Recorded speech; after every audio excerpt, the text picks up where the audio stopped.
Over-the-air updates deliver the latest features, smarter performance, and stronger protection wirelessly, with no need to visit a dealership. Stay ahead with ease. Follow these simple steps on your Uconnect 5 infotainment system.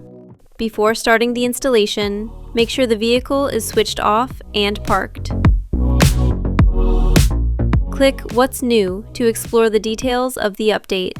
A message on the screen will show you all the details. Accept the update. You can postpone it once. After that, installation will start automatically when the vehicle is turned off. The radio will not be available during the installation, but you can use your vehicle.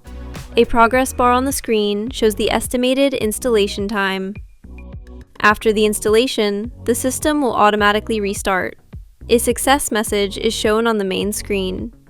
After completing these steps, you are ready to enjoy everything your connected services can offer. For more details, please contact Fiat Customer Care via Fiat app.